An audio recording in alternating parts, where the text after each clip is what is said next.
प्रेमालोक mission school मां शारदापुरम के video class में आप सभी का हार्दिक स्वागत है।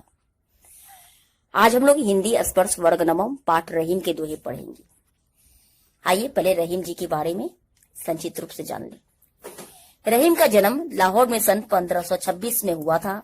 इनका पूरा नाम अब्दुल रहीम खान खाना था। रहीम जी अरबी, फारसी, संस्कृत और हिंदी के अच्छे जानकार थे। इनकी नीतिपरक उक्तियों पर संस्कृत कवियों की स्पष्ट छाप परिलक्षित होती है। रहीम मध्ययुगीन दरबारी संस्कृति के प्रतिनिधि कवि माने जाते हैं। अकबर के दरबार में हिंदी कवियों में इनका महत्वपूर्ण स्थान था। रहीम जी अकबर के दरबार में नवरत्नों में से एक थे। रहीम के काव्य का मुख्य विषय श्रृंगार, नीति और भक्ति है। रहीम बहुत लोकप्रिय कवि थे। इनके दोहे सर्वसाधारण को आसानी से याद हो जाते हैं। इनके नीतिपरक दोहे ज्यादा प्रचलित है, जिनमें दैनिक जीवन के दृष्टांत देकर कवि ने उन्हें सहज, सरल और बोधगम्य बना दिए हैं। रहीम को अवधी और ब्रज दोनों भाषाओं पर समान अधिकार था। इनके काव्य में प्रभावपूर्ण भाषा का प्रयोग किया गया है। आइए रहीम जी के प्रथम दोहे को देखें। दोहा इस प्रकार है। रहीमन धागा प्रेम का, मत तोड़ो चटकाए, टूटे से फिर ना मिले, मिले गांठ पड़ी जाए। इस दोहे में कवि ने प्रेम संबंधों की क्षणिकता पर विचार किया है। रहीम जी कहते हैं प्रेम का धागा नहीं तोड़ना चाहिए। वह प्रेम का धागा तोड़ने के लिए मना करते हैं, क्योंकि प्रेम में अविश्वास पनपने पर संदेह बन जाता है। वह प्रेम नहीं रहता। तात्पर्य यह है कि प्रेम विश्वास की डोर से बंधा होता है। जिस प्रकार डोर टूटने पर वह जुड़ नहीं पाती है, उसमें गांठ अवश्य रहती है। इसी प्रकार विश्वास खत्म होने पर वह कभी नहीं जुड़ता है। हृदय में एक कसक अवश्य रहती है। इसलिए मनुष्य को सदैव प्रेम रूपी संबंध बना के रखना चाहिए। धन्यवाद। रहीम जी का दूसरा दोहा इस प्रकार है। रहीमन निज मन की विथा, मन ही राखो गोए, सुनी अठिले लोग सब, बाटी न लहे कोई। दूसरे दोहे में कवि ने मन की व्यथा मतलब दुख कष्ट को मन में ही रखने की बात कही है। कवि कहते हैं हमें अपना दुख किसी के सामने प्रकट नहीं करना चाहिए।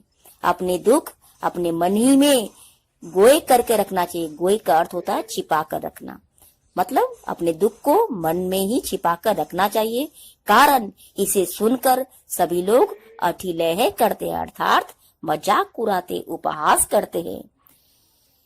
इसे बांटने या कष्ट दूर करने कोई नहीं आता है। रहीम जी के तीसरा दोहा। एके साधे सब सधे, सब साधे सब जाए, रहीमन मूल ही सींची वो, फूले फले अघाए। तीसरे दोहे में कवि मुख्य व्यक्ति को तैयार करने की बात कहते हैं, या फिर कवि एक ईश्वर को पूजने की बात कहते हैं। एक के साधे सब सधे, अर्थात कवि कहते हैं कि एक को साधने से सब कार्य उसी प्रकार सिद्ध हो जाते हैं, जिस प्रकार जड़ को सींचने से फल फूल आदि हमें मिलते हैं। अर्थात हमें विभिन्न देवी देवताओं की पूजा न कर एक ही ईश्वर की पूजा करनी चाहिए। चौथा दोहा इस प्रकार है। चित्रकूट में रमी रहे, रहीमन अवध नरेश, जा पर विपदा पड़त है, सो आवत यह देश। कवि कहते हैं कि विपदा पड़ने पर ईश्वर की शरण में जाने चाहिए। जैसे इस दोहा में हम देख रहे हैं चित्रकूट में रमी रहे, अर्थात रहीम जी कहते हैं कि चित्रकूट एक ऐसा मनोहारिणी रमणीय स्थल है जहां जाकर लोग अपने संताप, कष्ट आदि को भूल जाते हैं। जैसे अवध नरेश को जब 14 वर्ष का वनवास मिला तो वह चित्रकूट में ही जाकर रहे। मतलब कि जब उन्हें वनवास जाने की आज्ञा मिली तो वह चित्रकूट में जाकर रहे, लेकिन उनके जाते ही राजा दशरथ की मृत्यु हो जाती है। प्रजा दुखी होकर उन्हीं के पास चली जाती है।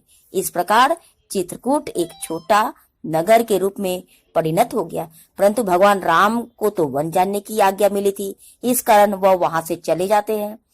इस प्रकार कवि कहते हैं कि जिस पर विपदा आती है वह चित्रकूट आकर ही रहना चाहता है, बसना चाहता है। यहाँ की प्राकृतिक सौंदर्य में उसके दुख दर्द दूर हो जाते हैं। कमेंट बॉक्स में अपना कमेंट अवश्य लिखें। वीडियो को लाइक, शेयर और सब्सक्राइब करना न भूलें। जय हिंद, जय भारत। धन्यवाद।